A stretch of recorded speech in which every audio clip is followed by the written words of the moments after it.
জুলাই সম্পর্কে কথা শুনতে চেয়েছিলাম, কিন্তু দুঃখজনকভাবে অনেকে পিছনের দিকে দৌড়াইতে গিয়ে ৯৬ পর্যন্ত গেলেন, আর একটু গেলে ৯১ পর্যন্ত যেতে পারতেন। ৯৬তে থেমে গেলেন কেন? এই জুলাই যোদ্ধাদের পাশাপাশি ১৭ বছরে বিচারের ব্যাপারে কোনো গড়িমসি এই জাতি আসলেই সহ্য করবে না। এই ট্রমা বহন করার শক্তি এই জাতির নাই। বিচার হতেই হবে। তবে অবশ্যই এটাও বলবো, কারো উপর যেন অবিচার করা না হয়, বিচারটা যেন ন্যায় বিচারই হয়। আমাদের নেতৃবৃন্দকে ফাঁসিতে ঝুলিয়েছে, we are proud of them. তাদেরকে নিয়ে অনেক ষড়যন্ত্র করেছে মুখ দিয়ে একটা কথা বের করার জন্য। আলহামদুলিল্লাহ, তারা কারো কাছে মাথা নত করেননি।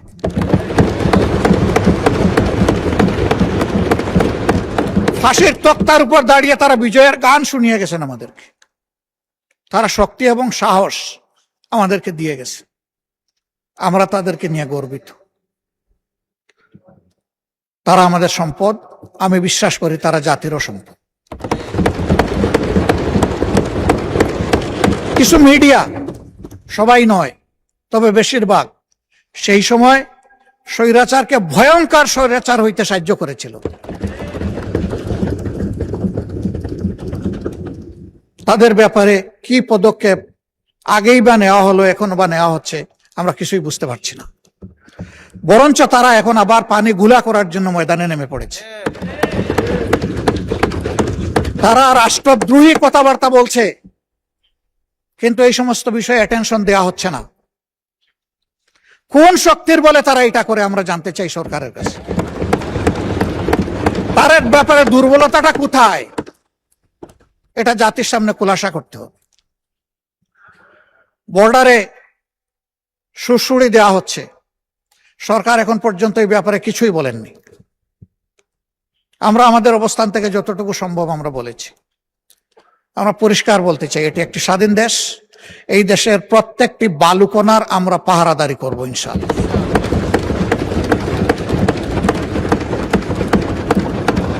আমরা বলতে আমি বিরোধী দল মিন করছি না, আমরা বলতে এই পুরা হাউস এবং 18 কোটি মানুষকে মিন করছি।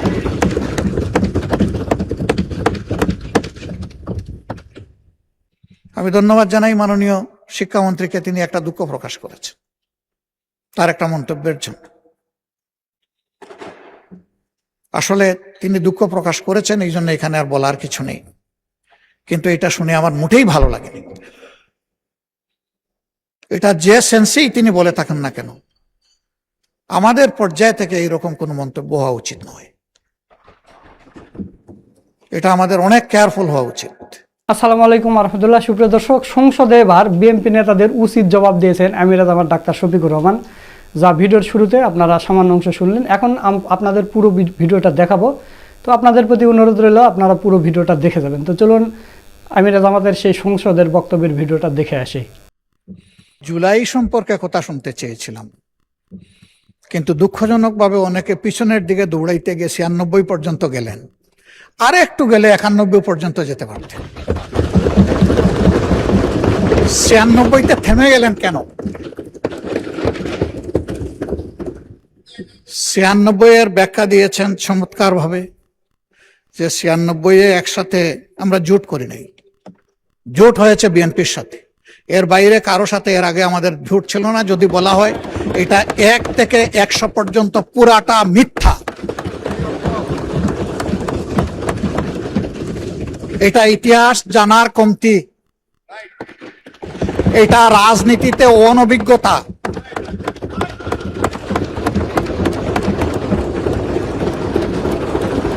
মন্ত্রিপরিষদের সম্মানিত সদস্যবৃন্দ যখন কথা বলবেন, সঙ্গত কারণেই আমরা অথেন্টিক বক্তব্য শুনতে চাই। ৯৬ কেন হয়েছিল সেই কথা আজকে আমি যাব না, তাহলে আমিও ৯৬ দিকে দৌড়াবো। সে কথা সুযোগ পেলে এই হাউসে আরেকদিন বলবো ইনশাআল্লাহ।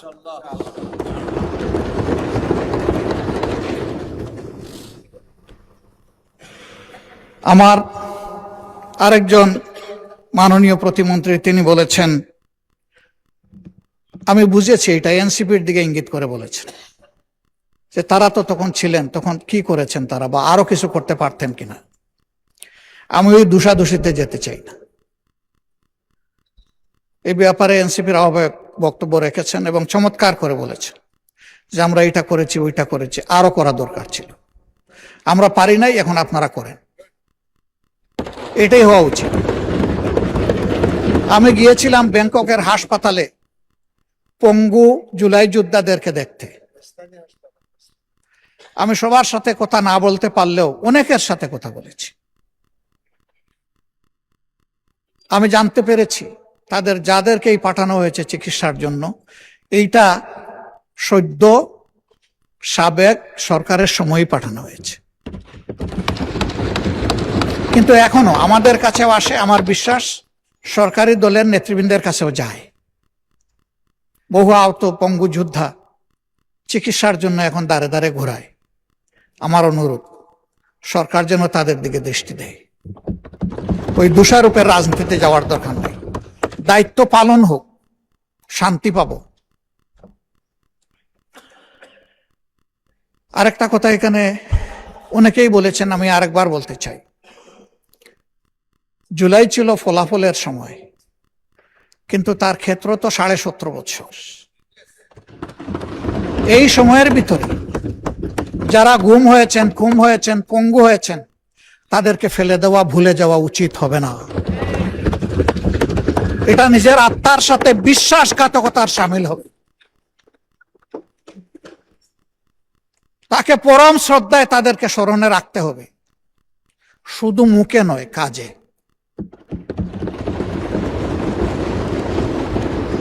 অন্তর্বর্তীকালীন সরকার জুলাইকে বিবেচনায় নিয়ে কিছু লোককে, কিছু পরিবারকে পাশে দাঁড়ানোর সিদ্ধান্ত নিয়েছে। আমি আগেও বলেছি, এখনো অনুরোধ করব, যাদের তিলে তিলে স্যাক্রিফাইসের কারণে এই জুলাই সফল হয়েছিল, তাদের জন্য অনুরূপ সমান ব্যবস্থা করা হোক। এতে যদি এখানকার সংসদ সদস্যদের তাদের কোনো ফ্যাসিলিটি কার্টেল করে ওইটা করতে হয়, আমি প্রথমে আমারটা অফার করছি। যাদের কারণে আজকের এই সংসদ, তাদের প্রতি আমাদের অবশ্যই দায়বদ্ধতা রয়েছে। এ দায় পরিশোধ করতেই হবে, এর কোনো বিকল্প নেই। শুধু জুলাইয়ের পঙ্গু নয়, সেই সময়ের পঙ্গুরা, আহতরা, গুলিবিদ্ধরা, যারা এখনো পিলেট আর বুলেট নিজের বডিতে নিয়ে তারা ঘুরাচ্ছেন, দিনরাত যন্ত্রণায় কাতরাচ্ছেন, কারো ঘাড়ে, কারো কোমরে, কারো বুকে, এগুলা সাক্ষী আমরা সবাই। তাদের প্রতি আমাদেরকে অ্যাটেনশন দিতে হবে। তাহলে আগামীতে এই দেশে বেশি বেশি করে বীর জন্ম নেবে ইনশাআল্লাহ।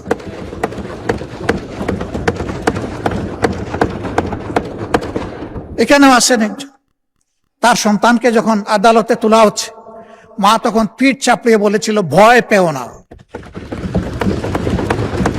সেই মারা এগিয়ে আসবে।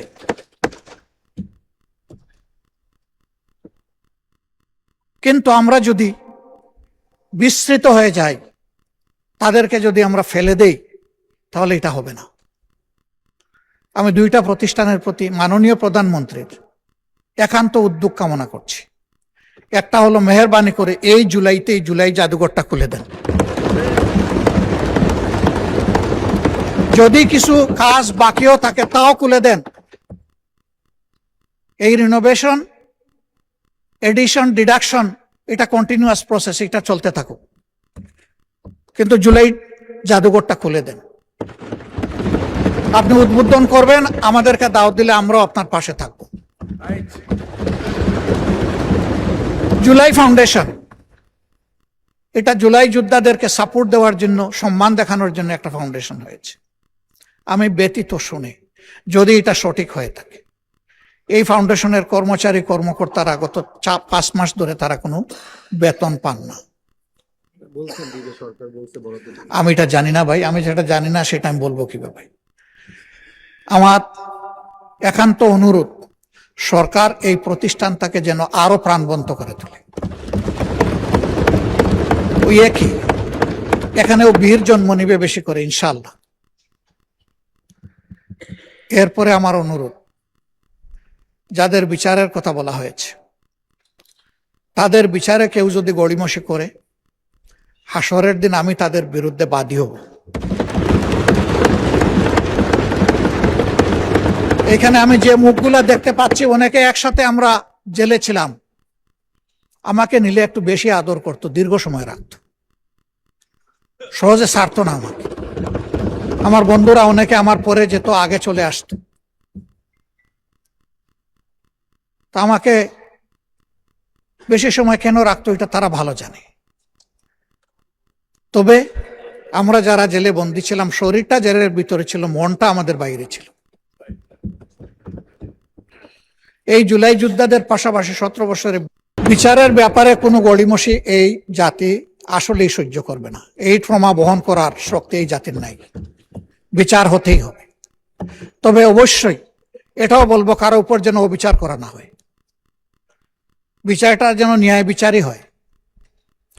আমাদের নেতৃবৃন্দকে ফাঁসিতে ঝুলিয়েছে, we are proud of them. তাদেরকে নিয়ে অনেক ষড়যন্ত্র করেছে মুখ দিয়ে একটা কথা বের করার জন্য। আলহামদুলিল্লাহ, তারা কারো কাছে মাথা নত করেননি।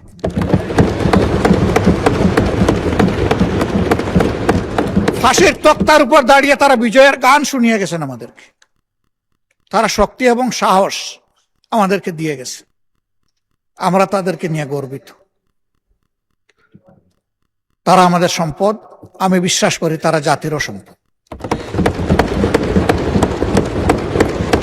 কিছু মিডিয়া, সবাই নয় তবে বেশিরভাগ, সেই সময় স্বৈরাচারকে ভয়ঙ্কর স্বৈরাচার হইতে সাহায্য করেছিল। তাদের ব্যাপারে কি পদক্ষেপ আগেই বা নেওয়া হলো, এখন বা নেওয়া হচ্ছে, আমরা কিছুই বুঝতে পারছি না। বরঞ্চ তারা এখন আবার পানি গুলা করার জন্য ময়দানে নেমে পড়েছে। তারা রাষ্ট্রদ্রোহী কথাবার্তা বলছে, কিন্তু এই সমস্ত বিষয়ে অ্যাটেনশন দেওয়া হচ্ছে না। কোন শক্তির বলে তারা এটা করে, আমরা জানতে চাই সরকারের কাছে। তার ব্যাপারে দুর্বলতাটা কোথায়, এটা জাতির সামনে খুলাসা করতে হবে। বর্ডারে সুড়সুড়ি দেওয়া হচ্ছে, সরকার এখন পর্যন্ত এই ব্যাপারে কিছুই বলেননি। আমরা আমাদের অবস্থান থেকে যতটুকু সম্ভব আমরা বলেছি। আমরা পরিষ্কার বলতে চাই, এটি একটি স্বাধীন দেশ। এই দেশের প্রত্যেকটি বালুকণার আমরা পাহারাদারি করব ইনশাআল্লাহ।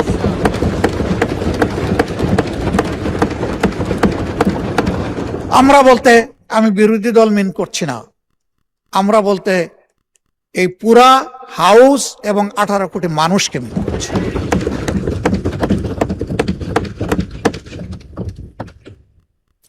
মাননীয় স্পিকারকে ধন্যবাদ জানাই। উনি বলেছেন আমরা এক থাকলে দুইটা দেশের নাম বলে বলেছেন যে কেউ আমাদের দিকে চোখ তুলে তাকানোর সাহস করবে না।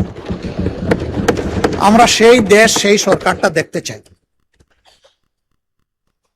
এদেশের অনেক সর্বনাশ করা হয়েছে। যারা বন্ধুত্বের দাবি করে তারা কতটুকু বন্ধুত্বের পরিচয় কার্যকলাপে দিতে পারছে এটা পরিষ্কার। আমি এই ব্যাপারে সম্পূর্ণ একমত। আইনমন্ত্রী বলেছেন যে এই জায়গায় আমাদের একটা কমন পলিসি, এবং সম্ভবত প্রতিমন্ত্রী জনাব নুরুল হক নূর বলেছেন যে আমাদের একটা ঐক্যমত হতে হবে, তাদের ব্যাপারে আমাদের দৃষ্টিভঙ্গিটা কি হবে। আমরা একমত। জুলাইয়ের এই 14 তারিখটা বড় সেন্সিটিভ তারিখ। এই তারিখেই আগুন লেগেছিল। ওরা দুটা স্লোগান দিয়েছিল, একটা ছিল তুমি কে আমি কে রাজাকার রাজাকার, আর একটা বলেছিল লেগেছে রে লেগেছে, রক্তে আগুন লেগেছে। এই সময়টা আমি দায়িত্বশীল সমস্ত নেতৃবৃন্দ, বিরোধী দল সহ সরকারি দল সহ আমি অনুরোধ করব, ভেরি ভেরি কেয়ারফুল। আমি ধন্যবাদ জানাই মাননীয় শিক্ষামন্ত্রীকে, তিনি একটা দুঃখ প্রকাশ করেছেন তার একটা মন্তব্যের জন্য। আসলে তিনি দুঃখ প্রকাশ করেছেন, এই জন্য এখানে আর বলার কিছু নেই। কিন্তু এটা শুনে আমার মোটেই ভালো লাগেনি। এটা যে সেন্সেই তিনি বলে থাকেন না কেন, আমাদের পর্যায় থেকে এইরকম কোনো মন্তব্য হওয়া উচিত নয়। এটা আমাদের অনেক কেয়ারফুল হওয়া উচিত দায়িত্বশীলতার জায়গা থেকে। মাননীয় স্পিকার, শেষমেশ আমি অনুরোধ করব, জুলাই এসেছিল একটা পরিবর্তনের জন্য, একটা নিউ ডাইমেনশন নেশন বিল্ড আপের জন্য। এর জন্যই কনসেনসাস পরিষদে দীর্ঘ আলোচনা করে কিছু রিকমেন্ডেশন তৈরি করা হয়েছিল। এই জন্যই একটা গণভোট অনুষ্ঠিত হয়েছিল। সেই গণভোটে জনগণ হায়ের পক্ষে, সংস্কারের পক্ষে রায় দিয়েছিল। কি এখানে হয়ে গেল আমরা ঠিক বুঝতে পারি নাই। বারবার বলা হচ্ছে এখানে প্রতারণা করা হয়েছে। কে করলো? এই ডায়ালগে তো সবাই। আমি অনুরোধ করব যে মেহরবানি করে এই বিষয়টাকে তারা অবশ্যই ইতিবাচক বিবেচনায় নেবেন। দেশ এবং জাতি সকলের জন্য ভালো হবে। মানুষ তাদের ভোটের মূল্যায়নটা দেখলে গণতন্ত্রের প্রতি তাদের শ্রদ্ধাবোধ এবং সমর্থন বৃদ্ধি পাবে। অন্যথায় গণতান্ত্রিক প্রতিষ্ঠান মারাত্মক হুমকি এবং ঝুঁকির মুখে পড়বে। মাননীয় স্পিকার, আপনাকে ধন্যবাদ আমাকে দুইবার সময় বাড়িয়ে কথা বলার সুযোগ দেওয়ার জন্য। আসসালামু আলাইকুম রহমতুল্লাহ। সুপ্রিয় দর্শক, আপনারা বিরোধী দলীয় নেতা আমিরা জামাত ডাক্তার শফিকুর রহমানের পুরো বক্তব্যের ভিডিওটা দেখলেন। তো আমিরা জামাতের কথাগুলো আপনাদের কাছে কেমন লেগেছে তা অবশ্যই কমেন্ট করে জানিয়ে দেবেন। সকলকে ধন্যবাদ। আসসালামু আলাইকুম রহমতুল্লাহ।